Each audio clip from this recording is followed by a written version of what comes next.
मुबारक हो होटल का मालिक बनने के लिए और बिजनेस की दुनिया में अपना पहला कदम उठाने के लिए। हम जल्दी ही मिलेंगे।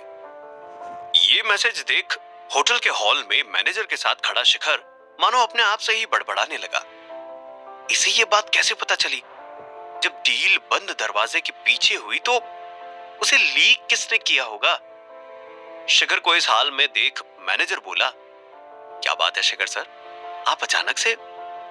शिखर ने मैनेजर की बात सुनते हुए भी अनसुनी कर दी। उसका पूरा ध्यान फोन पे ही था। तभी फोन पर आए एक और मैसेज पर उसकी नजर पड़ी। बैंक से आए इस दूसरे मैसेज में शिखर के अकाउंट से पैसे कटने की बात लिखी हुई थी। जिसे शिखर देखकर समझ गया कि हो ना हो, पर जब भी मैं बैंक अकाउंट से कोई भी ट्रांजैक्शन करता हूं तो खबर उस शुभचिंतक को पहुंच ही जाती है। ये बात समझ आते ही शिखर ने चैन की सांस ली और मैनेजर को बाय कहते हुए अपने कॉलेज के लिए निकल गया। शिखर अपने लिए एक पेन खरीदने रास्ते में बस एक स्टेशनरी की दुकान पर रुका। इतने दिनों से उसने अपने लिए एक पेन तक नहीं खरीदा था, बस दूसरों से मांगते हुए अपना गुजारा कर रहा था।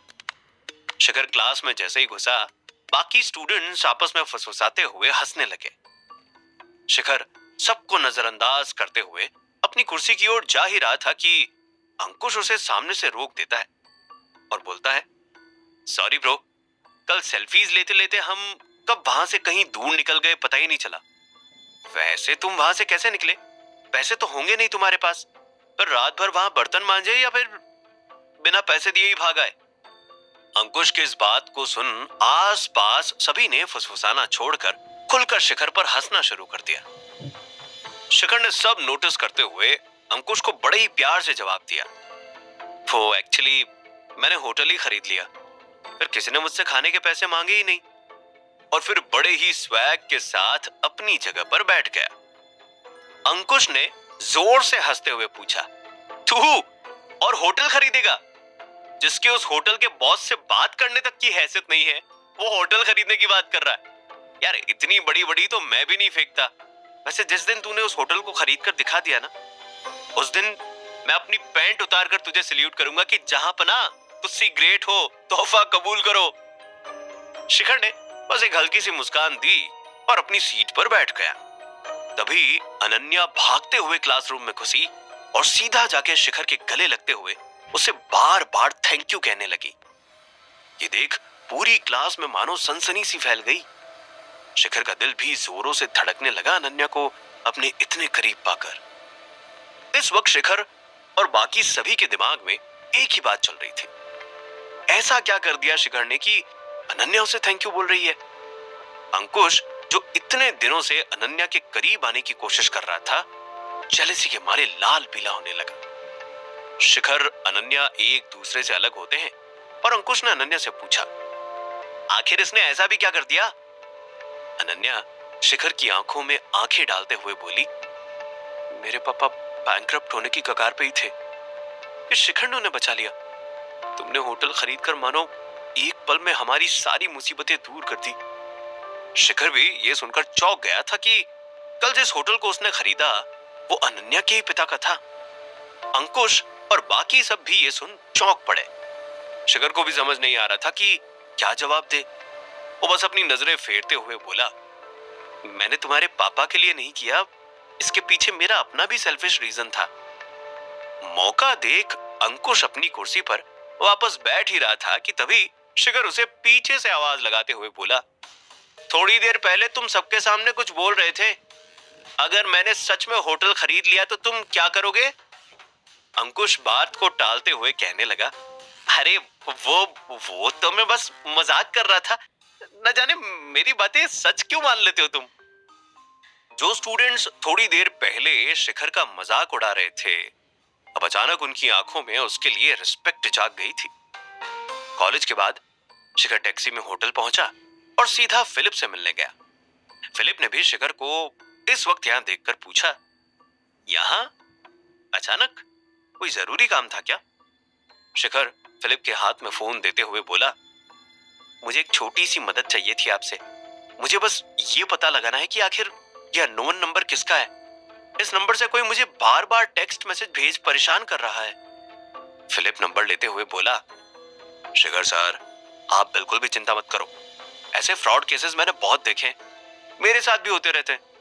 बस मुझे 2 दिन का टाइम दीजिए, पता लगाना तो क्या, मैं इसे आपके सामने लाकर खड़ा कर दूंगा। फिलिप के इस आश्वासन से शिखर के चेहरे पर एक मुस्कान आ गई और उसने मन ही मन सोचा, बस 2 दिन और, फिर पता लग जाएगा कि आखिर कौन है ये शुभचिंतक। शिखर ने फिलिप को धन्यवाद करते हुए पूछा, वैसे एक बात तो मैं पूछना ही भूल गया, क्या इस होटल में कोई कमरा खाली होगा? मैं भी यहीं शिफ्ट होने का सोच रहा हूँ। फिलिप हंसते हुए बोला, ये पूरा होटल आपका ही है, आप जिस मर्जी उस कमरे में रुक सकते हैं। मैं अभी मैनेजर को बोलकर आपके लिए होटल के सबसे खूबसूरत कमरे का इंतजाम करवाता हूँ। अगर आपका सामान कहीं रखा हुआ है तो ये बता दे, मैं ड्राइवर को भेज के वो भी मंगवा लूंगा। मेरा जितना भी इस दुनिया में अपना कहने को है वो सब मेरी पीठ पे टंगे बैग में है, इसके अलावा मेरे पास और कोई सामान नहीं। ये बोल शिखर यहाँ से निकल गया और फिलिप उसे अचरज भरी नजरों से देखता रह गया। देखते ही देखते उस आलीशान कमरे में कब 2 दिन बीत गए शिखर को पता ही नहीं चला। शिखर को जब 2 दिन तक फिलिप से उस नंबर के बारे में कोई जानकारी ना मिली तो वो खुद पता करने फिलिप के स्वीट पहुंच गया। पर फिलिप के पास कहने को बस इतना ही था, मैंने अपने सबसे भरोसेमंद आदमी को लगाया था इस काम पे, मगर उसे भी कोई एड्रेस या डिटेल नहीं मिल पाई, क्योंकि जिसके नाम पर ये नंबर है वो इंसान तो एग्जिस्ट ही नहीं करता, किसी जाली आईडी से ये नंबर लिया गया है। शिखर ये सुन के थोड़ा डिसअपॉइंट हुआ। जब 2 दिनों तक आपका कोई जवाब नहीं आया था, इतना तो मैं भी समझ गया था कि शायद यही हुआ होगा, मगर फिर भी आपने जो भी किया मेरे लिए उसके लिए आपका धन्यवाद। फिलिप ने जवाब दिया, आपने मेरी मदद मांगी थी मुसीबत के वक्त, अब आगे भी कभी मैं आपके किसी काम आ सकूं तो जरूर बताइएगा। शिखर मुड़कर अपने कमरे की ओर जा ही रहा था कि फिर उसके फोन पर एक टेक्स्ट नोटिफिकेशन आया, मुझसे मिलना है तो पहले बता देते, इतना सब करने की क्या जरूरत थी, शाम ढलने के बाद मैं तुम्हारा बाहर इंतजार करूंगी। शिखर ने कसकर अपने फोन को पकड़ते हुए सोचा, आखिर कैसे ये हमेशा मुझसे एक कदम आगे ही रहते हैं और आज अचानक से मिलने को कैसे राजी हो गए? कहीं ये इसकी कोई नई चाल तो नहीं? जरूर कोई शेडी धंधा करना शुरू कर दिया इसने, वरना जिसके पास खाने तक को पैसे नहीं होते थे उसने इतना बड़ा होटल आखिर कैसे खरीद लिया? अगले दिन कॉलेज में सब इसी गॉसिप में लगे हुए थे। अंकुश बोला, मुझे पता है कौन सा 2 नंबरी धंधा करता होगा ये। जिस एरिया में शिखर रहता है वहां मेरी हाउसमेट भी रहती है, सुना है काफी लड़के ड्रग्स बेच के फटाफट पैसे कमा लेते हैं, इसने भी यही किया होगा। क्या सच में शिखर अब ऐसे काम करने लगा है? सब आपस में फुसफुसाने लगे। तभी उनमें से एक बोला, अब वो ड्रग्स बेच ही रहा है तो हम भी उसके कस्टमर बन जाए, दोस्त होने के नाते सस्ते में भी दे देगा हमें। ये सुन दूसरा लड़का बोला, मगर अंकुश ने जैसे सबके सामने उसका मजाक उड़ाया, उसके बाद क्या वो हमें ड्रग्स देगा भी? अंकुश ने कहा, क्यों नहीं देगा, खटिया ना खड़ी कर दूं मैं उसकी अगर देने से मना किया तो। शिखर अभी क्लास में घुसा ही था कि सबकी नजरें उस पर जा टिकी। एक टाइम था जब उसके होने ना होने से किसी को कोई फर्क नहीं पड़ता था, पर आज उसके आते ही बहुत लोगों की आंखों में एक डर सा छा गया था। शिखर अपनी सीट पर जाके जैसे ही बैठा, सभी अंकुश को उससे बात करने का इशारा करते हैं। फिर से टेक्स्ट नोटिफिकेशन से शिखर को लगा कि कहीं न कहीं उनका ही तो कोई मैसेज नहीं है, पर टेक्स्ट फिलिप का था, जिसे पढ़ते ही शिखर तुरंत उठ खड़ा हुआ। शिखर के सामने अंकुश आकर बोला, कुछ बात करनी है तुझसे। मगर शिखर ने बस इतना कहा, समय नहीं है मेरे पास अभी तुम्हारे लिए, बाद में बात करेंगे, और भागने लगा, ये सोचते हुए कि जल्द से जल्द उसे होटल पहुंचना है।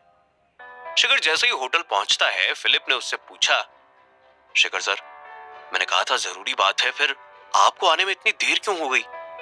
शिखर बोला, टैक्सी मिलने में समय लग गया।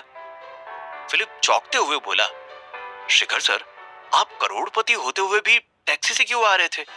अगर आपकी कार खराब है तो मैं अपनी कार भिजवा देता आपके लिए। शिखर ने जवाब दिया, मेरे पास कोई कार नहीं, क्या बात थी जिसके लिए आपने मुझे यहां बुलाया? शिखर को पूरी बात समझाते हुए फिलिप बोला, वो दरअसल कल रात हमने अपने एक शेफ को काम से निकाल दिया था और जाते हुए उसने कुछ मेहमानों का रात का खाना खराब कर दिया था। अब वो सब के सब अपने आगे की बुकिंग कैंसिल करके होटल छोड़ के जाना चाहते हैं। अगर ऐसा हुआ तो हमारा काफी लॉस होगा। मैंने बात की कोशिश तो की मगर कोई मानने को तैयार नहीं। शिखर तुरंत बोल पड़ा, क्या आपने अभी तक उनके बिल पे कोई डिस्काउंट दिया उनको मनाने के लिए? जवाब में फिलिप ने बताया, सर ऐसा डिसीजन तो आप ही ले सकते हैं ना, बॉस होने के नाते। अब मैं थोड़ी ना बॉस हूं। होटल बिकने के बाद वैसे भी मेरा यहाँ रहना सही नहीं है, मगर इस होटल से एक अलग ही लगाव है मुझे। उम्मीद है मेरा यहाँ रहना और होटल के मामलों में बात करना आपको बुरा ना लग रहा हो। शिखर ने फिलिप की आंखों में आंखें डाल समझाया, ये होटल जितना मेरा है उतना आपका भी है। आज के बाद होटल के फेवर में कोई भी फैसला लेना हो तो आपको मेरी परमिशन की जरूरत नहीं, आप खुद से भी फैसला कर सकते हैं। इतना हक है आपका। और रही बात इस क्राइसिस की, मैं भी जाकर खुद सबसे माफी मांगते हुए उन्हें रोकने की कोशिश करता हूं। शिखर ने जैसे ही बोलना खत्म किया, पीछे से एक प्यारी सी आवाज आई, ऐसे खाली आ जाओगे सबको मनाने शिखर सर? शिखर ने मुड़कर देखा तो अनन्या पीछे ही खड़ी थी। शिखर ने सवाल किया, तो फिर? अनन्या शिखर का हाथ पकड़ बोली, मैं बताती हूँ। और अपने पिता की परमिशन लेते हुए शिखर का हाथ पकड़ उसे अपने साथ कमरे के बाहर ले गई। शिखर का दिल भी अनन्या के छूने से जोरों से धड़कने लगा था और वो बिना कुछ बोले अनन्या के साथ चला गया। आखिर कैसे बचाएगा शिखर अपने होटल की इज्जत? क्या चल रहा था अनन्या के दिमाग में और वो कहां ले जा रही थी शिखर को अपने साथ? और आज जब शुभचिंतक से मिलेगा शिखर तो कौन से सच निकलकर सामने आएंगे? जानने के लिए सुनते रहिए मिलियनेयर डिलीवरी बॉय।